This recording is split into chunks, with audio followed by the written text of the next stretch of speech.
Olá, meu amigo, minha amiga, uma alegria nos encontrarmos novamente nesse espaço virtual da União Espírita Cristã e também com esse apoio da Rede Amigo Espírita. Nós temos a oportunidade de continuar estudando em conjunto esses desafiadores textos que nos apresenta o Novo Testamento. O Novo Testamento finaliza com a mensagem do Apocalipse de João, que é um texto instigante, um texto do gênero preditivo. Ele tem especificidades que o diferenciam dos demais textos, principalmente a questão da intertextualidade, que é muito evidente. É um texto que fala com as tradições culturais do povo hebreu, com os textos do Velho Testamento, e nós estamos percorrendo essa estrada de busca da compreensão das mensagens que estão ocultas nesse simbolismo que nós podemos interpretar agora que temos a chave que a doutrina espírita nos apresenta. Então, já conversamos sobre alguns aspectos e vimos que o livro do futuro estava selado com 7 selos, mas Jesus tem autoridade para abrir os selos. Ele abre esses selos e João toma conhecimento de ocorrências e de possibilidades que se desenhariam no futuro, daquele tempo em que ele viveu o século I. Então, nós temos nos 4 primeiros selos os 4 cavaleiros do Apocalipse, que são figuras instigantes e que nos remetem a um entendimento de desafios que estão muito presentes na nossa cultura até os dias de hoje. E os 3 últimos selos também nos trazem reflexões interessantíssimas, e nós vamos olhar nesta oportunidade estes textos que nos falam da abertura desses 3 últimos selos. O quinto selo, por exemplo, ele vai apresentar a João, naquele cenário que nós já construímos aqui, já olhamos, vai apresentar, perto do altar, os que morreram pela palavra de Deus. Então, os mártires. O quinto selo vai nos falar dos mártires. E o texto nos fala que esses que morreram pela palavra de Deus, eles recebem roupas brancas e a eles é recomendado aguardar aqueles que viriam depois, porque na manifestação que eles fazem, nesse momento em que eles se apresentam, eles questionam se a morte deles não seria vingada.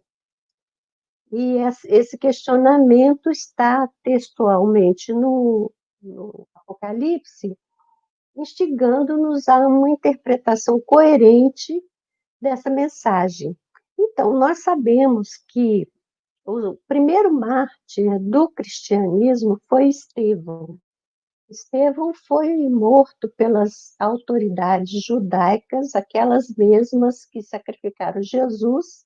A gente sabe que, nesse momento histórico, Saulo de Tarso fazia parte desse conjunto dos homens que assumiam esse posto hierárquico ligado ao Templo de Jerusalém, e ele, particularmente, teve um embate com Estevão e teve um papel decisivo no martírio de Estevão.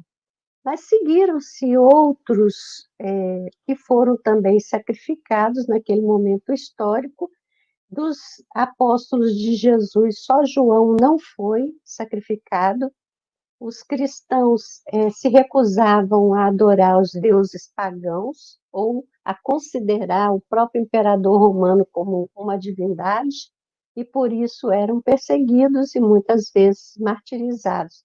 Mas a culminância desse processo de perseguição aconteceu no reinado de Nero.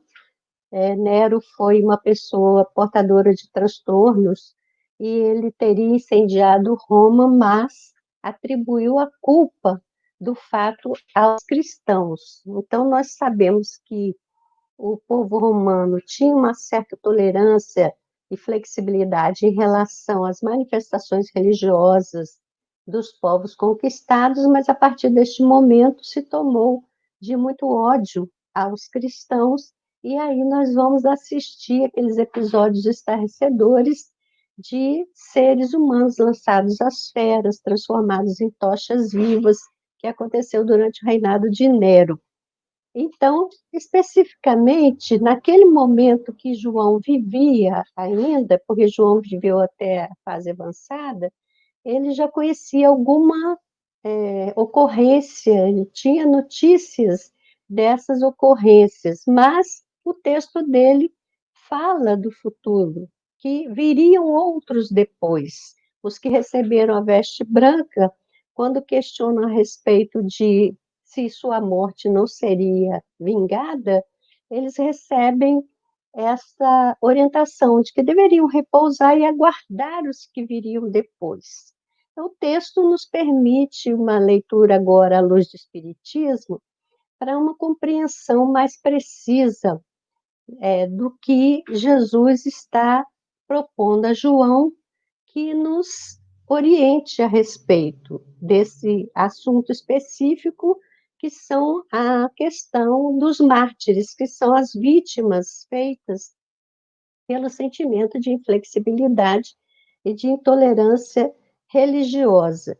Primeiro, a gente gostaria de lembrar que a veste branca é simbolicamente uma indicação de que esses indivíduos que enfrentaram esse tipo de violência de uma maneira adequada, mantendo a coerência com sua convicção, com sua fé, eles têm uma consequência em relação a esse sofrimento que é positiva na realidade espiritual. São criaturas que resgatam por esse meio pendências da sua própria história, da sua própria trajetória evolutiva, porque a doutrina espírita nos permite entender que ninguém sofre injustamente. A aparente injustiça que ocorre nos sofrimentos humanos,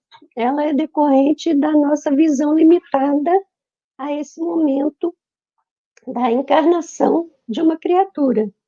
Mas quando nós pensamos que essa criatura é um espírito que retorna à vida, que tem uma experiência anterior e a semeadura da colheita de hoje pode estar em existências passadas, nós percebemos que o texto nos fala disso, porque é dito a essas pessoas que repousassem e aguardassem os que viriam depois. Por quê?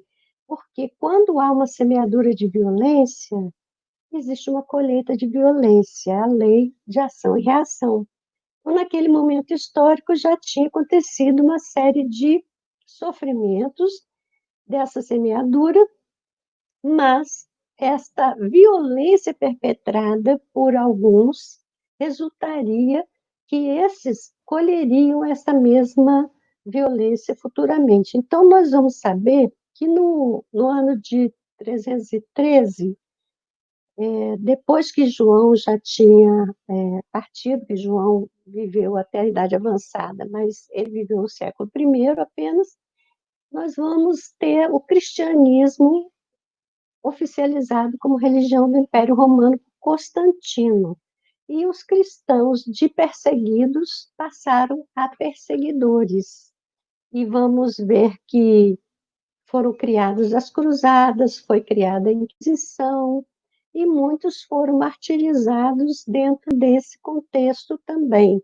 Mais tarde, com a Reforma Protestante, isso já no período do Renascimento, outros embates se seguiriam. Então, católicos contra protestantes, reforma e contra-reforma, gerou muito sofrimento e gerou muitas vítimas também.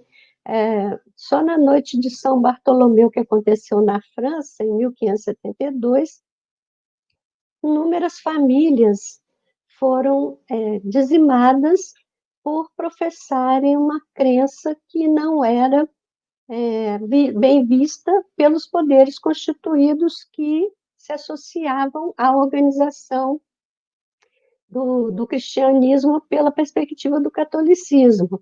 Então, essas questões não se encerraram ainda.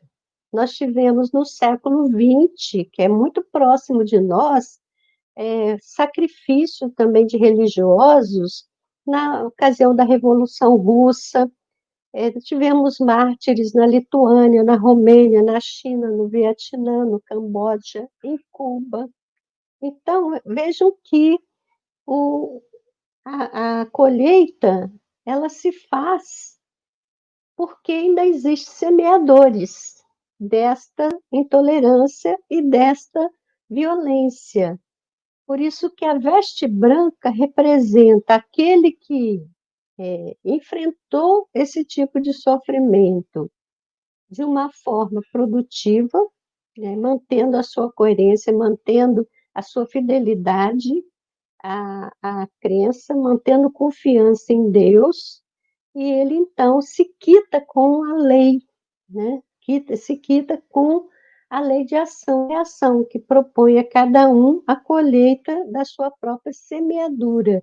Por isso que a gente entende, então, quando os que se vestiram de branco e questionam se a morte deles não seria vingada, nós vamos entender que Deus não vinga, Deus não tem comportamentos que são associados às reações humanas. Essa é uma visão antropomórfica de Deus.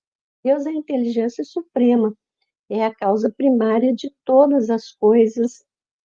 Ele nos oferece subsídios, todos os recursos que nós precisamos para o desenvolvimento do aprendizado que nos cabe, mas cria leis que regem esse nosso caminho. Uma das leis é a lei de causa e efeito, a lei de ação e reação, que o Espiritismo vem nos trazer o nosso entendimento muito claro dessa situação.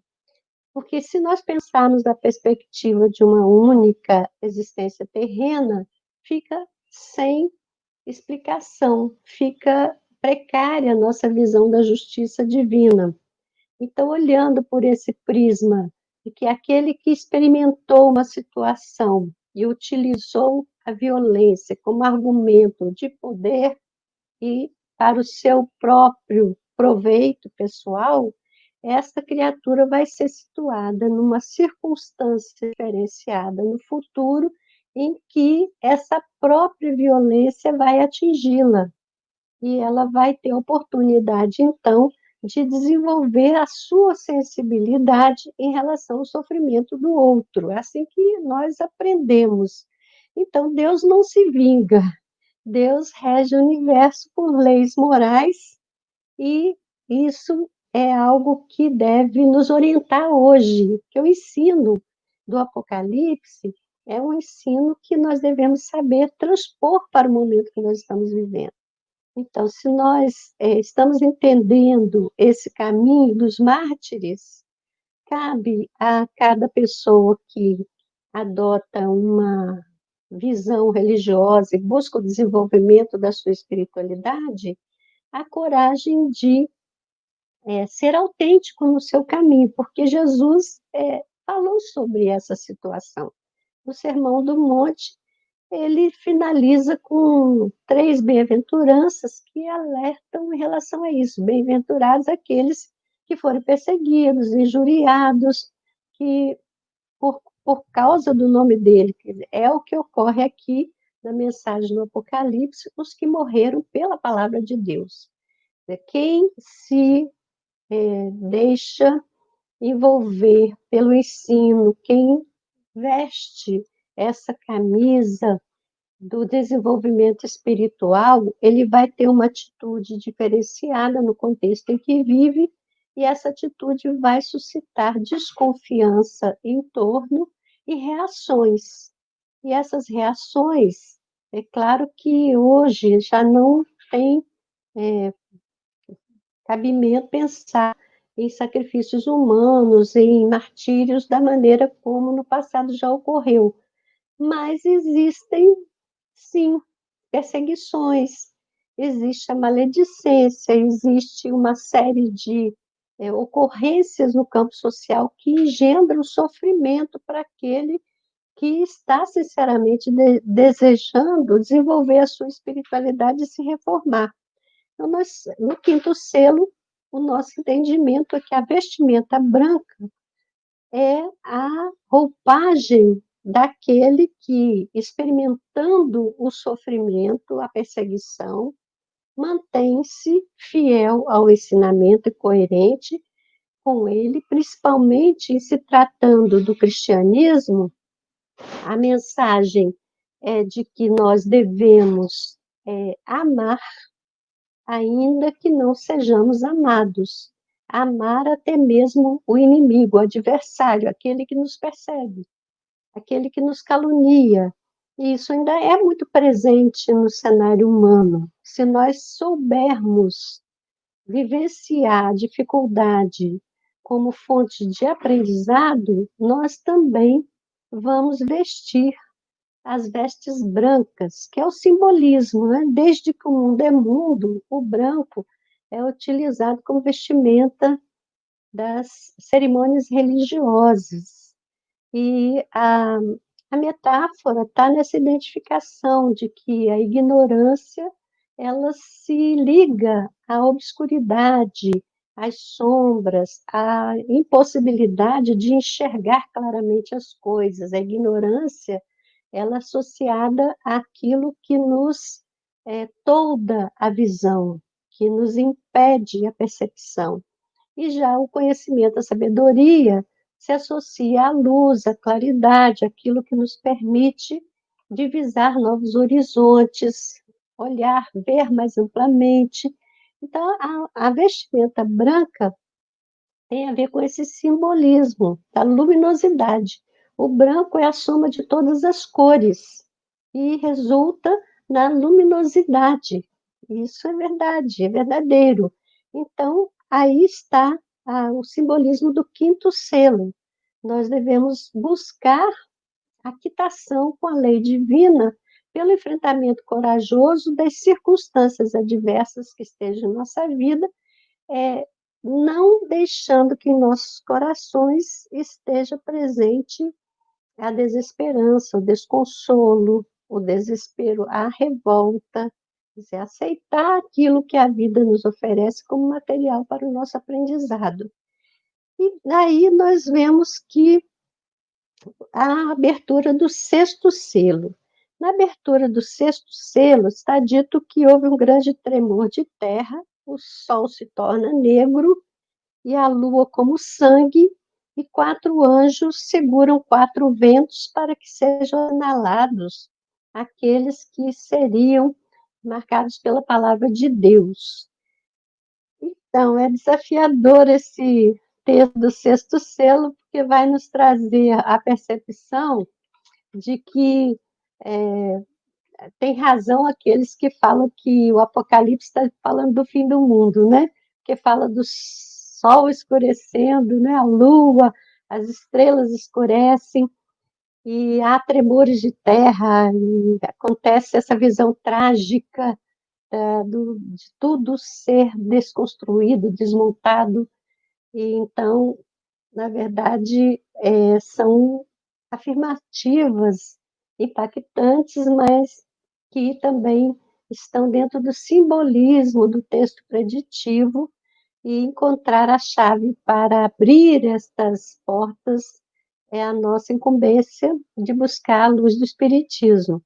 Então, luminares, desde o Velho Testamento, lá no Gênesis, está dito que no quarto dia Deus teria criado o sol, a lua, as estrelas, que são os luminares, são aqueles astros que iluminam a vida no planeta Terra. Quando o texto fala que uma parte desses luminares se obscureceu, então nós podemos entender isto como um momento em que aquela claridade do conhecimento se tornou de repente, nublada. Nós temos na história humana o período de que a gente poderia identificar com muita produção cultural, foi a Antiguidade Clássica, então foi um período de luzes nas artes e nas ciências, em grandes cidades, Atenas, né? Uma cidade da sabedoria, a própria deusa da sabedoria, Atenas. É um período de grandes luzes, o Império Romano, com o advento do direito, das normas, que também uma contribuição importante para a sociedade, a filosofia grega, todo esse conhecimento que, de repente, iluminou a Terra, ele declina. Então, nós vamos viver um tempo em que a cultura humana se recolhe aos feudos, não mais aqueles grandes centros urbanos. A vida vai se desenvolver em espaços dominados pelo senhor feudal.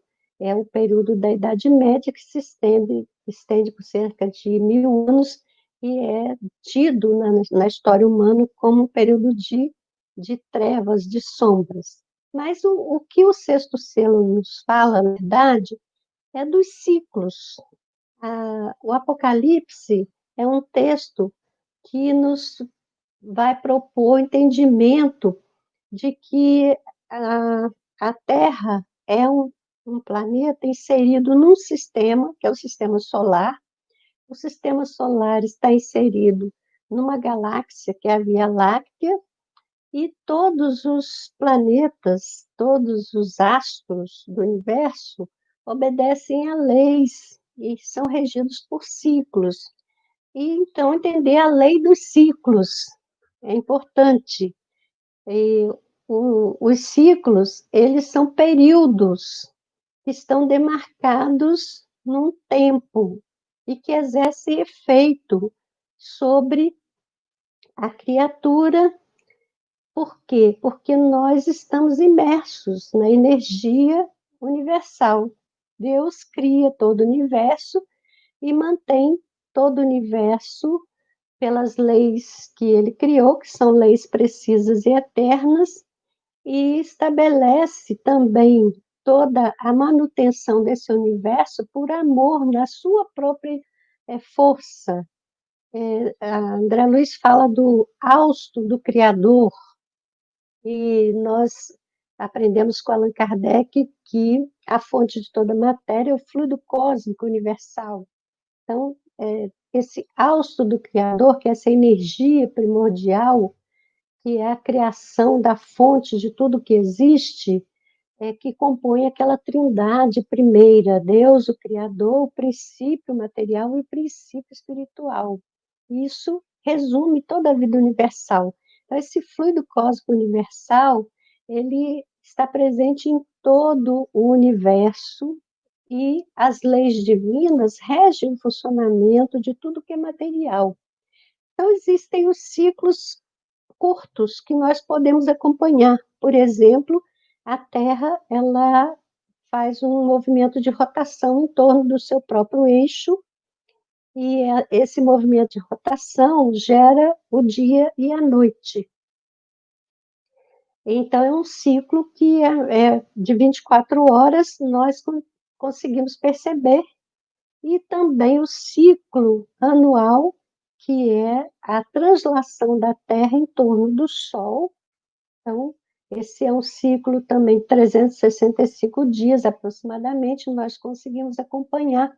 Entendendo a lei dos ciclos, nós vamos perceber que cada ciclo se divide em 4 partes, 2 crescentes, 2 decrescentes. No caso do dia e da noite, por exemplo, você vai ter a madrugada e a manhã como crescentes em luminosidade, a tarde e a noite como decrescentes. Então, são 4 partes. No ciclo do ano, nós vamos ter a primavera e o verão como ciclos crescentes em calor, em vida, vamos dizer assim, germinação, flores, né, frutos. Depois nós vamos ter o ciclo outono e inverno No outono já vai decrescendo essa questão do calor, e no inverno, então, se torna mais intenso o frio, depois tudo recomeça. É a lei dos ciclos.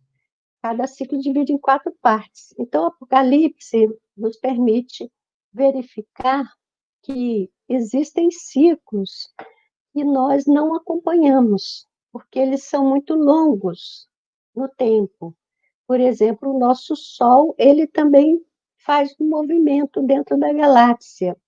E esse movimento gera um período grande de tempo que a nossa vida de 70, 80, 90 ou 100 anos, a gente não consegue acompanhar. São ciclos de talvez 300 anos, 500 anos. Então, são ciclos enormes. E há um ciclo em particular que a gente não tem muita familiaridade com ele, que os estudiosos chamam o ciclo de precessão dos equinócios. E que ciclo é esse? Ele é um ciclo que a própria Terra também descreve, ela movimenta, ela tem um movimento, eles, para nosso entendimento, os estudiosos dizem que parece com o movimento de um peão, quando é a força que impeliu um peão ao chão, quando você joga um peão, ele vai girar muito rapidamente no começo, então ele parece que está numa posição bem vertical, mas quando essa força vai cessando, ele vai fazendo um bamboleio. Então, dizem os estudiosos que a Terra faz um bamboleio, ela gira em torno do seu próprio eixo, mas ela também faz esse bamboleio do peão quando a força e o impeliu está reduzindo. Isso faz com que o eixo da Terra descreva um certo movimento também em relação a outros astros que compõem conjunto aqui da Via Láctea. E esse ciclo, ele leva de 25 a 28 mil anos. Então, é um ciclo extenso no tempo. Então, se você pegar 28 mil anos e dividir por 4, para entender essas quatro fases dos ciclos, você vai ter quatro períodos de 7 mil anos. Então, o Apocalipse fala muito em sete. Nós estamos falando de 7 selos aqui. Depois virão 7 trombetas, depois virão 7 taças. Então, o ciclo dos 7, ele vai falar desse período que se estende no tempo e é visto metaforicamente, na linguagem profética, como o mês profético, 28 mil anos. É como 28 dias, que é o ciclo da lua, que marca o mês, né? 28 dias. Então, um mês profético são 28 mil anos. E a semana profética de 7 mil anos. E o que isso tem a ver com o Apocalipse? Tem a ver que quando se iniciou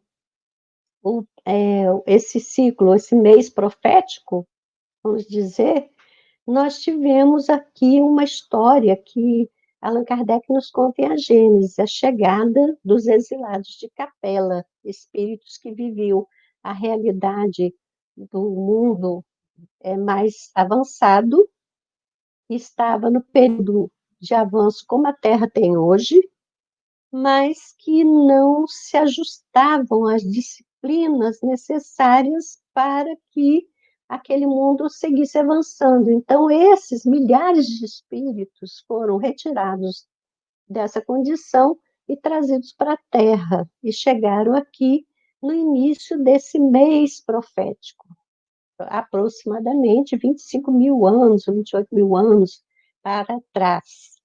E nesse processo de inserção no mundo que era ainda primitivo, esses espíritos tiveram a oportunidade não só de resgatar seus próprios débitos, como de auxiliar o progresso da nossa morada planetária.